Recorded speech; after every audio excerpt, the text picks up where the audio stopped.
Welcome to week 4 of this course on interaction design. Till now we have gone through essentially a few different steps as far as designing interactive projects is concerned.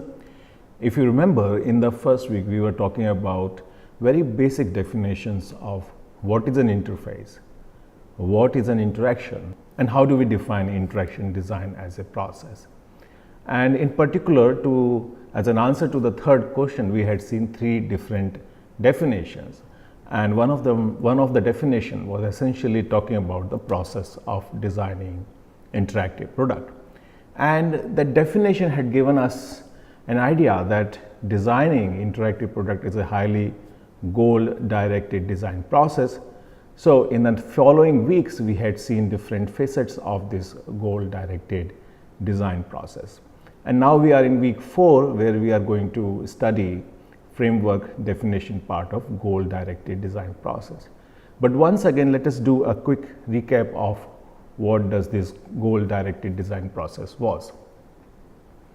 So the process essentially starts with research phase, and then it goes on to modeling phase.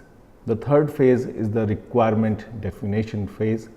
Fourth one is framework, fifth one being the refinement, and sixth one is the development phase.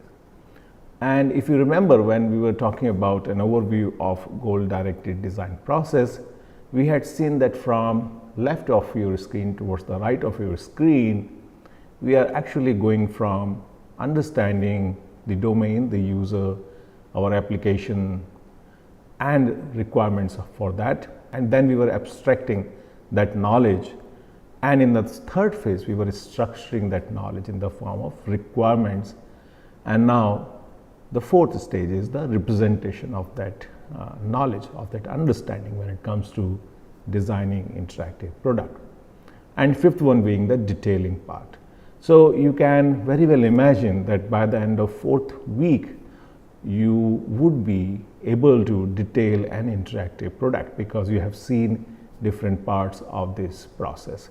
Once again, in week 4, as I am telling you, we are in the framework and refinement process. We could have taken these two phases separately, but as you may imagine, that refinement is about looking at different aspects of this process and improving on your outcomes of each phase of this process, and then refine them further. We are not taking refinement as a very specific phase to study. We are combining it with framework definition. So today's topic of discussion would be framework definition and refinement. Let me show you a few different images which are going to come before you in the slide. You can see that we have different interfaces around us, be it an online presence or be it an offline presence. You come across so many different interfaces in a very day-to-day routine. So the interfaces that you are seeing in front of you, can you imagine an underlying structure beneath them? So what we are seeing is the finished product, is the final outcome of the entire process. And let me show you a few more examples of these outcomes. On your screen is an interactive interface where you are trying to manipulate, or you are trying to gather information about activities around financing, and then you have a calendar, and then you have some data visualization interface. So if you see all of these 4 or 5 different interfaces that I am showing before you, wouldn't you imagine an underlying structure? So that underlying structure is what the framework of the design. So when it comes to framework definition phase, we are essentially trying to define the design framework. Always remember that continuum from understanding to abstracting to structuring to representing and detailing, we are on to the representation part. So while you are trying to represent, you are trying to detail the design framework, and it's a higher level planning activity. In the sense that you are going to plan it out in such a way so that it stays consistent across the organization or across the design team. Anyone who is looking at your design framework should be able to replicate your design in the manner which is intended. So it's a higher level design activity, and it's focused around planning the design. And it is also about the overall structure of the user interface, behavior of the interactive product, and the overall experience that it delivers to its user. Once again, if I showcase those examples before you, you can very well imagine that in the framework definition phase, we are concerned with the overall structure of the design, interactive product and its behavior, and the experience it delivers to its user. It is also about organizing the information and structuring it. So you might have a lot of content which you need to be organized and structured. What do we mean by that? Imagine that there are a lot of data points which are to be represented in an interface. You wouldn't simply create categories of those data points, but you would also be conscious of the fact which categories have to be placed next to each other. So that is what we mean by organization of the information and its structuring. It is also about arrangements of interface elements on the screen. Now, as a term, interface element might be a little new to you, so wait until we move to the next slide, because in the next slide we have an example that clearly illustrates what an interface element is. At this point of time, keep this point in mind that framework definition is about arrangement of interface elements on the screen. It is also about detailing workflows and interactive behavior and visual and form language. Now this, again, we have two new phrases, visual language and form language. Wait till the next screen where we had an example to illustrate these three different phrases that we are encountering. The first one is interface element, second one is visual language, and the third one is the form language. What you are seeing in front of your screen is a paper prototype of a Word application. And if you can imagine that there are different interface elements which are marked with a circular boundary. So these circular boundaries are trying to illustrate what do we mean by an interface element. So all of these functions which are around editing, which are around composing, selecting the font size, manipulating different aspects of elements, these are interface elements which are also about the interface tools. So all of these taken together, we call them as interface elements. Even the scroll bar, if you see, that is an interface element. Now when it comes to visual and form language, that these are the two new phrases that we had seen in the last slide. Look at the example in front of you. You have a dispensing machine which dispenses cold drinks and snacks at different airports. So in this machine, if you can see, there is a visual language which is focused around a particular brand and also about how to display different items. So there is a color composition, there is a arrangement in place, there is a layout in place, and that is what we call a visual language. And also if you can see that circular boundary around certain parts of the picture, that is about the form language. So if the interactive product has got a hardware component to it, if it is in the form of a physical product also, then the form language comes into play, which means that interaction designer, not only them, but also industrial designers have to contribute to that project. And industrial designers give details of the form language. They are responsible for detailing the form language.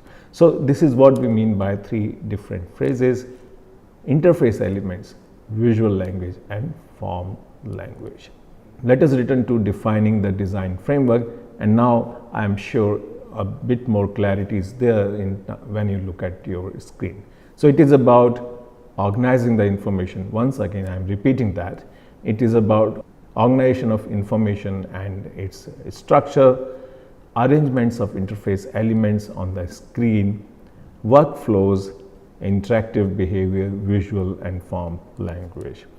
So by now you may have understood that when it comes to designing the framework, it is about three different activities. The first one is called detailing the interaction framework, where an interaction designer details sketches of screens with associated behavior on the basis of requirements and scenarios. And then the second part of this design framework process is that you have a visual design framework, where a visual designer details visual design, and he is also detailing these visual design keeping in mind the visual experience and the formal language that the product needs to have. And then we have the third framework, which is the industrial design framework, where an industrial designer details physical form of the product. Let us look at the first framework within the design framework category. The first one is the interaction framework.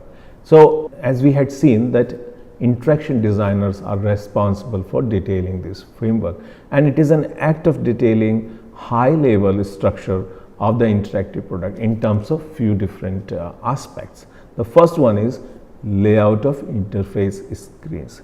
Second one is behavior of interface elements. Information organization is the third one, and the fourth one is overall interaction with the user. So these are the four broad aspects which have to be taken into account when it comes to detailing the interaction framework. Let us look at other parts of interaction framework as well. So when it comes to designing interaction framework, apart from keeping in mind those four essential aspects, you have also to consider the form factor, the details about the platforms over which your interactive product is going to be hosted. So there might be instances when you have to design an interactive web application. So in that sense, the platform is the web. Or you might have to design an interactive application for desktop based environment. Even a smartphone based application which has to be accessed on the move in varying conditions of light. So it's a mobile platform. Even at times you might have to design interactive applications for kiosk based applications. For example, your ATM machines, different commodity dispensing machines, a lot of them like reservation and ticketing machines, inquiry machines kept in public locations, they all fall within the category where the platform is a kiosk platform. Then you might have interactive applications which are meant to be hosted in vehicle conditions. So your GPS, which is a part of car dashboard these days, is one such application which is meant for in vehicle systems. And then you might have interactive applications which are focused around home entertainment platforms. For example, a lot of gaming applications are of that nature. And then there is an emerging trend around connecting different device environments which are talking to each other. When it comes to deciding form factor details, which is also about platforms as we had seen, if at times as an interaction designer or if a team of interaction designer is confused about which platform to choose, then the best way to decide on it is to look back into your stakeholder interviews, their preferences and their needs. You might also be required to imagine and think about personas, scenarios and goals of the user groups. So these are your guiding principles when it comes to deciding on the platform. The next part about interaction framework is that you also have to decide about the posture of the application and the system input methods. Now the concept of posture is a bit difficult concept, so I need your attention in understanding that. So it means when we are talking about the posture of an interactive product, it means that we are concerned about how the product present itself before the user. That is what is the stance that the product takes. And presentation affects how users make sense of interactive products behavior. And the interactive product also may present itself differently in different contexts. Now these three lines are a little difficult to understand, so let us look at the example following this slide. Once again, the example of word processor is a very relevant example, because if you imagine and if you recall your experience of using any word processor, your continual attention is required by the application. So word processor as an application is one such application which requires a lot of attention from the user. In fact, undivided attention from the user. While there might be other applications like reminders and notification applications which are showing you updates around the stocks that you might have invested your money in, all of these different kind of application doesn't need so much of attention from the user. So that is what we mean by posture of the interactive application, the way it presents, the amount of attention it demands from the user. That is what we mean by the posture of the interactive application. Once again, let me reiterate this concept because it's a little complicated concept. Again, consider the example of the word processor. Imagine when you are engrossed in creating a document. At that time, it is required that you invest your entire attention onto creating the document. So word processor, once again, as an application, is one such application where users' undivided attention is in high demand, okay, while there might be other applications which might not need that much of attention. That is what we mean by posture of the interactive product. So by defining posture, designers estimate the attention that the interactive product requires from its user. When it comes to system inputs method, it is comparatively an easier concept to understand. It is about the input modalities with the interface. How as a user you are going to provide inputs to the interface. Is it through text? Is it through voice? So many speech-based systems are already there. Or is it through different other ways, maybe gesture-based inputs? So you have to understand and detail these system input methods as well. So keyboard, mouse, thumb board, touch screen, speech, game controllers with tactic feedback, remote controls, dedicated hardware buttons, etc. So many of these are all examples of system input methods. And the basis of decision, once again, when it comes to deciding on factors in interaction framework definition, always decide on the basis of the previous knowledge, which is the knowledge that you have gathered about user goals, their preferences and needs. So basis of decision, if in confusion, is always about users' attitude, capabilities and preferences. That is how you come to decide system input methods. Now the next set of activity that you have to do when it comes to defining the interaction framework is about detailing data and functional elements, and that is where I encourage you to revisit an earlier session on requirements. When we were talking about the requirements, we were clearly mentioning that there are requirements which are focused around the data. And then there is another set of requirements which is focused around the functions. So there are interface elements which are catering to these two kinds of requirements, data requirements and functional requirements. Elements, interface elements which are catering to data requirements are data elements, while interface elements which are catering to functional requirements are functional elements. So that is why I have used one of the slide from an earlier session. You can see that we were talking about the requirement definition part, where we were clearly mentioning what is a data requirement. And similarly, we had in the same session on requirements, we had mentioned very clearly what is a functional requirement. Once again, let us understand what data is. Data elements are basically photos, videos and text, and as in text, basically as in messages, reminders, documents and records, and also sometimes sounds. And then interactive product essentially operates on the basic data elements. So it is very important while you are defining the interaction framework that you detail data and functional elements as well. Now, why it is important? Because when you are detailing data and functional elements, it becomes a basis to define the product functionality. What does the product accomplish in terms of different functions?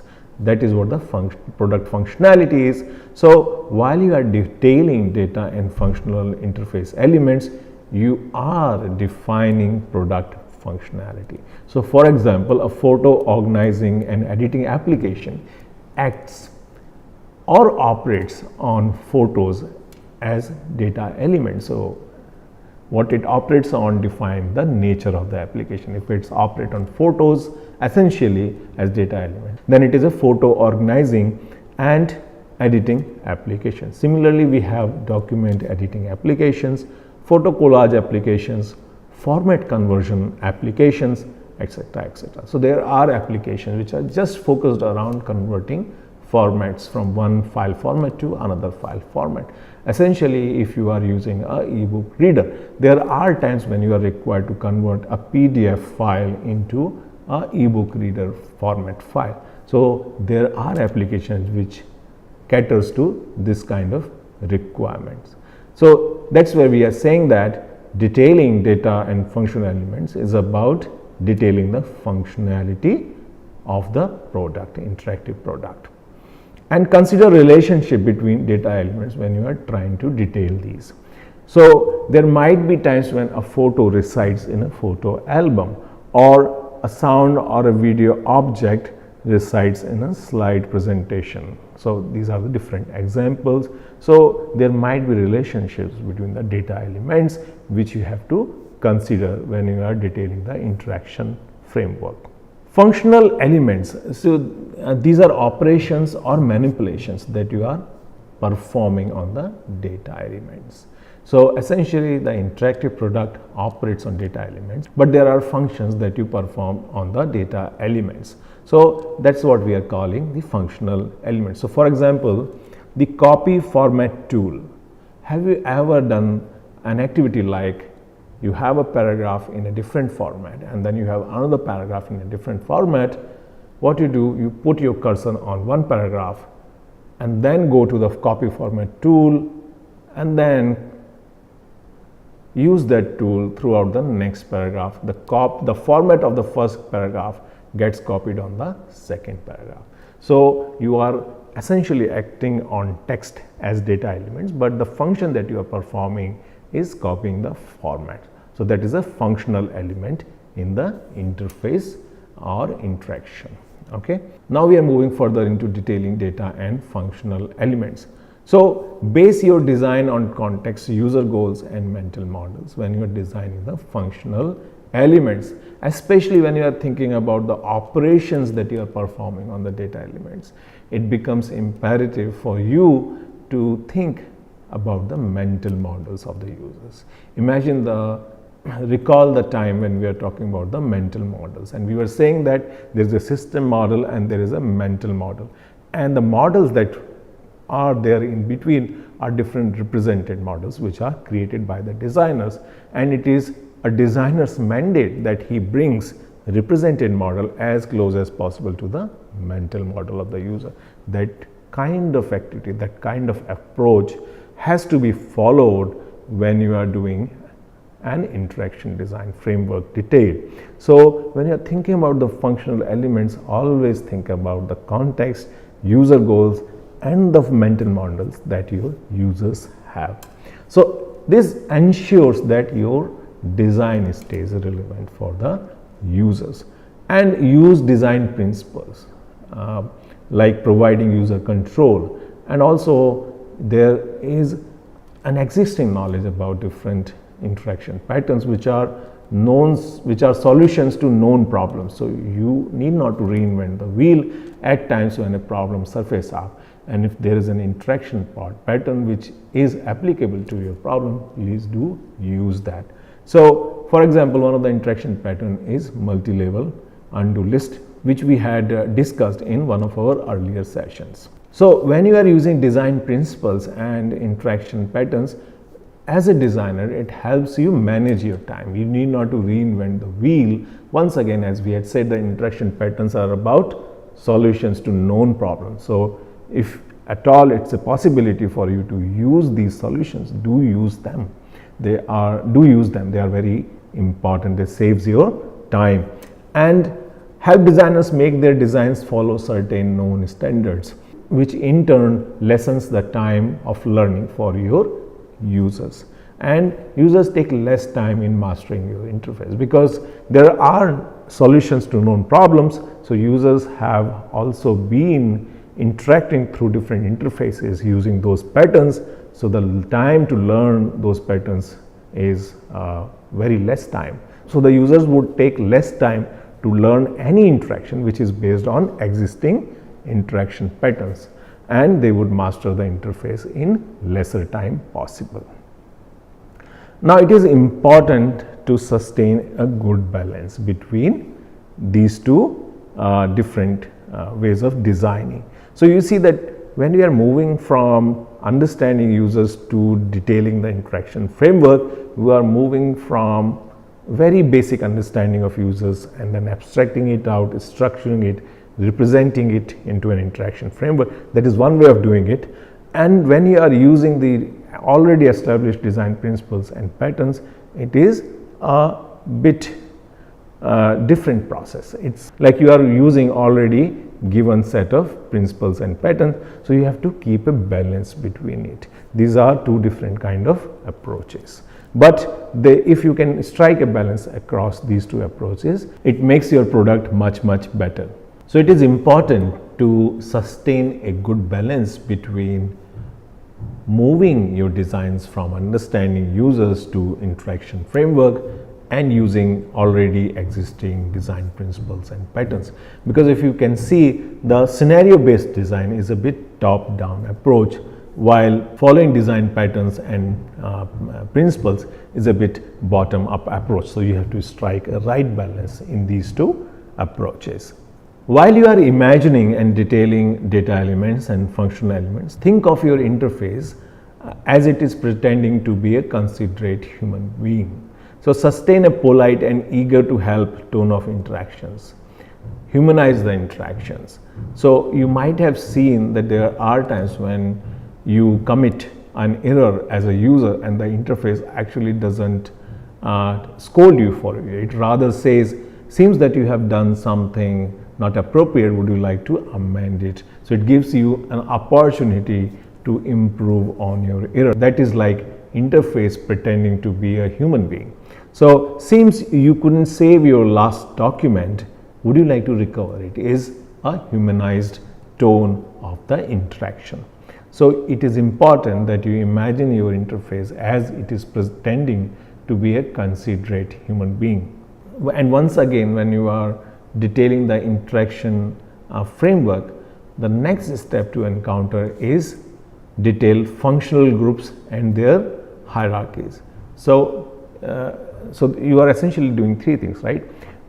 Data elements, functional elements, which are operation on data elements, and then you are moving further saying that what are the group of these functional elements and what is the hierarchy within these functional elements. So on your screen, if you see the example of the word processor, you can clearly see that there exists a hierarchy across different functional elements. The first set of hierarchy is in the header. Okay, so you have file, home, insert, page, layout, review, and view, and then the next hierarchy comes into picture, which is about doing operations and undoing them, and then pasting, copy, and cut, and then you can manipulate the fonts and their properties, and then you can manipulate the paragraph layout, and then you can choose different styles. So there is a definite sense of hierarchy across different functional elements. Again, a more explicit example is in front of your screen. So you see that file is a category, and the content of the categories are new, open, open recent, close, save, duplicate, rename, move, revert, export. So these are all contents of the category. They are at a low priority than the category itself.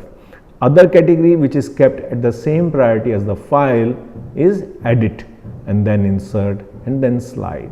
In the same way, look at this grouping where the content category is format, and different functional elements which are around formatting are grouped together. So the first grouping is the format, the second grouping is the arrange. So all the functional elements which will help you arrange data elements on your screen are grouped together. There is a further grouping in terms of arrangement elements. So you have elements which are all about aligning different data elements on the screen. They are kept together under the category of align. So these are different functional groups and the hierarchy. And similarly, in example third, you have functional group which is photos, and then another functional group which is music and movies. So photos, music and movies are data elements, and the operations that you perform on those are functional elements, and they are grouped together and are presented as a particular form of hierarchy to the users. So it is important to detail functional groups and their hierarchies. And there it is important that when you are doing that, you decide on the priorities with respect to different elements. So there might be elements which need a larger screen space than others, okay, and there might be arrangements which are important to lead to an optimized flow, okay, and elements also, there would be a set of elements which stays before the user for longer times than other. Okay, so you might have seen that in today's time there are very explicit interaction pattern that you hide elements which are to be used infrequently by the users, while you present elements which are to be used frequently by the users. So this is a way of decluttering the screen. You only keep the elements, interface elements, function elements which are to be used frequently by the users, while you fade out the elements which are to be used infrequently by the users. So this is how you decide on functional elements and their hierarchies, because once again there might be elements which need larger screen space than other elements. There might be a set of arrangement of these elements which is the most optimized workflow, and then there might be elements which are to be used at different frequencies by the users. And then you have to draw correspondence with task flows mentioned by persona and mental models, because when you are doing these functional groups and hierarchies, you have to keep in mind the workflows and information flows which you have gathered in the modeling phase and the requirement phase. Once you have detailed functional groups and hierarchies within them, you are set out to a more tangible activity, to a more hands-on activity, which is about sketching the interface framework itself. So you start sketching the design. This is the time when you start sketching the design. You focus on higher level structural details and flow across different views or screens. So screens are synonymously called views here. So you need not to get confused across these two terms. They mean the same. Views or screen, they mean the same. So when you are doing sketching these screens or views, you need to focus on higher level structural details and flows across different screens. Now it is important that you focus on higher level details, because if you start focusing on widget level details, which means that if you are detailing something like a drop down menu and detailing it too much, and while you are not really focusing on how the entire screen looks like and how does it relate to the next screen, then you are compromising on the cohesive structure of the application. on the coherence across different application. Okay, so if you are focusing on higher level details and flows across different views and screens, you are close to bringing coherence, and you have to iterate severally to arrive at an appropriate arrangement of elements. Those elements, data and functional elements, and you have to detach yourself from your design, discard your sketches if needed. Once you have designed the interface, there is no personal preference that you are bringing as a designer. You are all doing it for a particular user group, for a particular persona, in a particular scenario with respect to their goals, needs and wants. So if at times while iteration, if you think you need to discard some of your sketches, please do that. Detach yourself as a designer from your sketches. Iterate severally if needed. Let me show you some example of sketching the interaction framework. And if you want to look at more of these examples, please follow the reference given below the image. So in this framework, you can see that the designer is trying to sketch a very high level interaction flow and structure. Okay, so he's trying to create, he's trying to design the interaction framework with respect to a Twitter community focused around the subject of cricket. So this is one example of sketching the interaction framework. What are the advantages of doing that? So it promotes collaboration and discussion and faster cycles of feedback involving team members and other stakeholders. So if you design your interaction framework, if you sketch your interaction framework on a piece of paper, you can communicate with your peers, with your stakeholders and other people on board far more efficiently than you do it if you do it in some other way. So it promotes collaboration and discussion. It promotes faster cycles of feedback involving different team members and other stakeholders, and no doubt it is very cheap to iterate. There are times with a very professional setups when people end up doing high fidelity prototyping, that we are calling very high detail prototyping, and then when they are discussing it with their stakeholders and other members of the team, there are times when they had to discard their prototypes. At that time, the prototypes cost very high because you have invested so much of time and resources in creating higher level structures and flows across different screens. That is why it is highly recommended that you use papers to sketch your interaction flow so that you can pass it on quickly to your team members and different people on board, such as stakeholders, for their feedback and discussion. So it prepares a firm ground for rendering using computer based tools. Once you have a sketch on the paper, you can anytime scan it, and then you can put many more details with the use of computers. So it helps detailing key path scenarios. That is a new phrase that we are going to understand in the next slide. So if you have sketched the interaction pattern, remember once again, this is a very critical exercise. We are going to have a repeat discussion on this. Just a very essential few point. The interaction framework, this sketch is about higher level structural details and flow across different screens, and then it promotes collaboration and discussion. It is cheap to iterate. It can be adopted for a computer based detailing later on, and it helps developing key path scenarios. Let us move on to understanding what these key path scenarios are. Sketching the interaction framework is about detailing key path scenarios. Scenarios which involve a persona using the interactive product. Key path scenarios, it is one of the critical scenarios, one of the everyday, a typical day scenario. So for example, imagine that all of us use our digital watch on a very day-to-day basis, and there would be a certain few very essential set of tasks that we accomplish using our digital watch.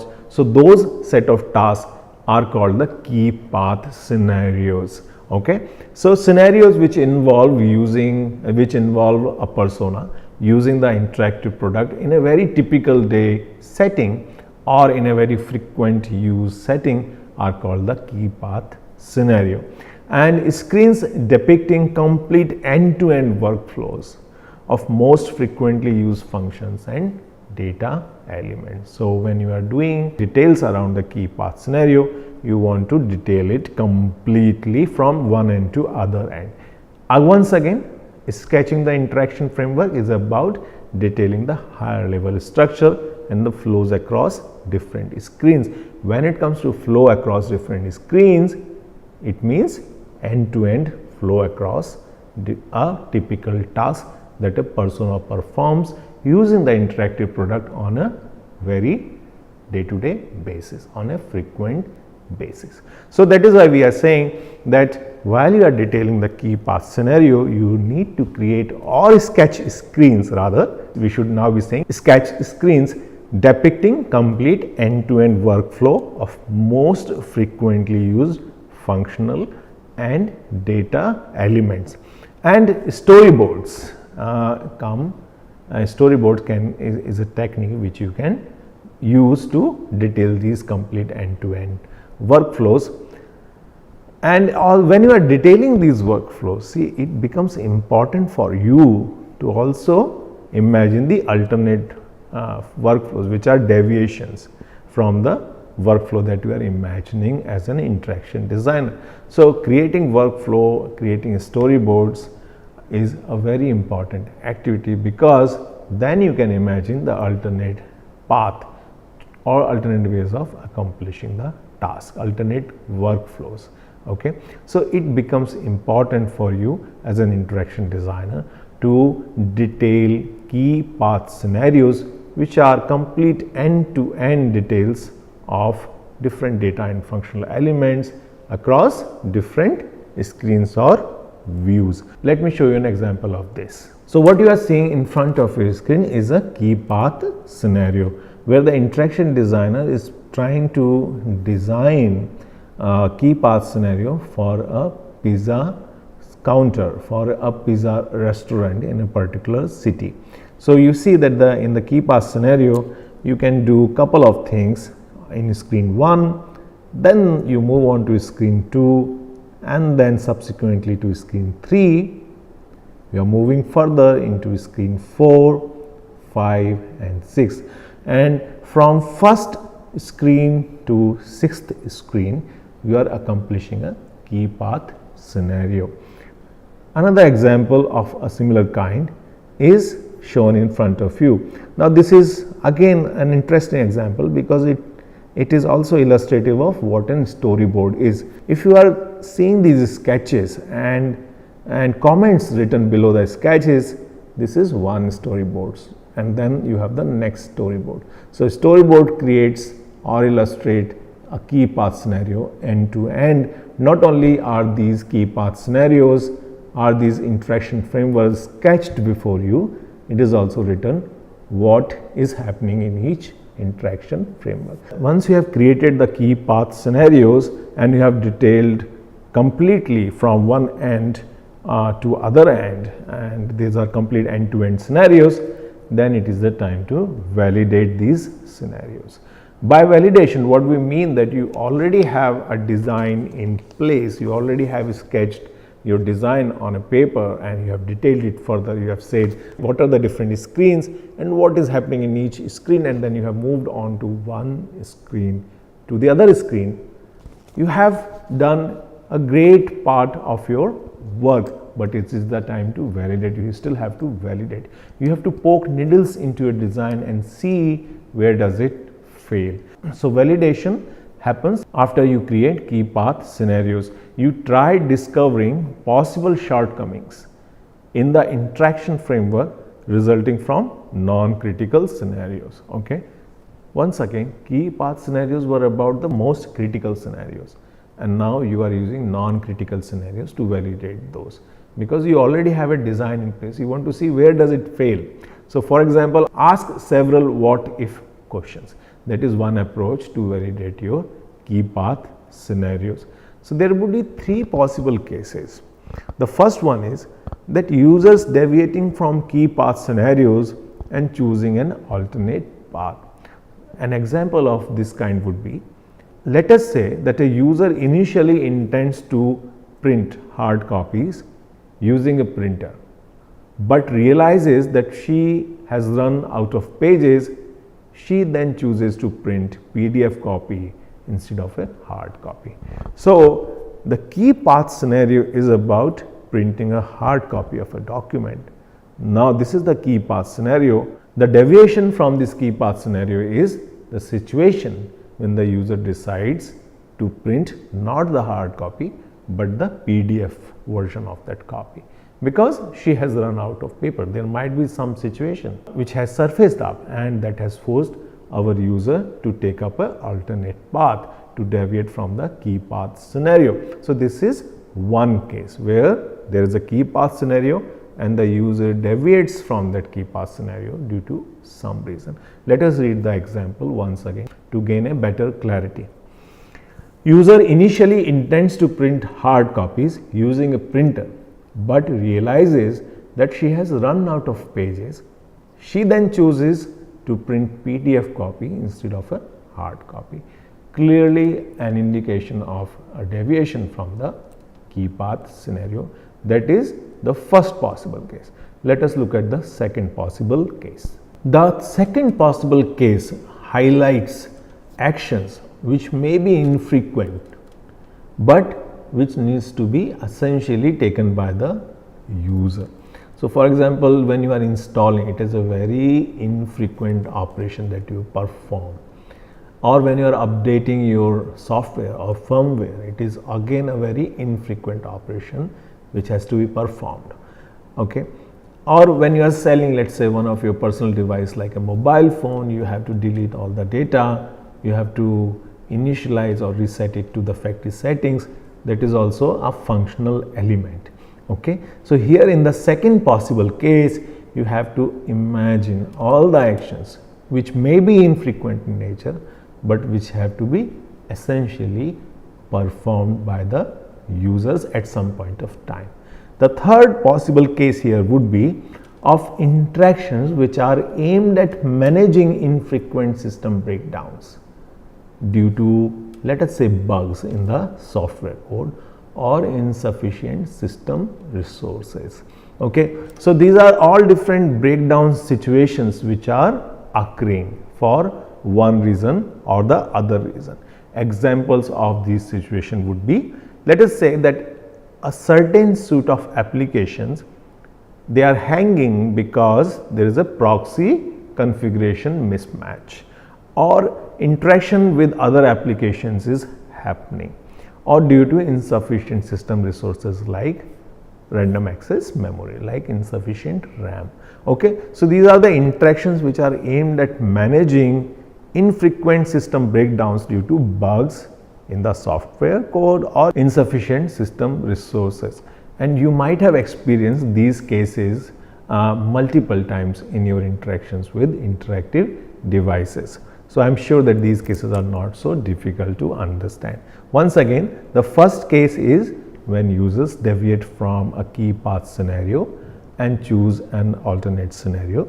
The second case is when there are actions which may be infrequent but which have to be essentially performed by the user at some point of time. And the third one is about interactions aimed at managing infrequent system breakdowns due to bugs or insufficient system resources or for some other reason. So this is the time when we need to summarize our understanding of interaction framework. Things we have learned in today's session include, we have learned how do we define the design framework. We have defined it in three different framework types. The first one is the interaction framework, the second one is the visual design framework, and the third one is the industrial design framework. In today's session, we are not touching on visual design framework and industrial design framework, but we have seen details of the interaction design framework. The first one was about defining form factor details, which was about thinking all different platforms which are to be utilized for your interactive application. Then the second one was about defining posture and system input methods. Third one being detailing data and functional elements. Then we moved on to the fourth logical step was to detail the group of these functional elements and the hierarchies within them. Then we moved on to sketching the interaction framework, detailing key path scenarios and validating them. And very recently we had seen 3 cases which needs to be used while you are validating your key path scenarios. Let me leave you with this understanding of framework definition phase in today's session. Thank you.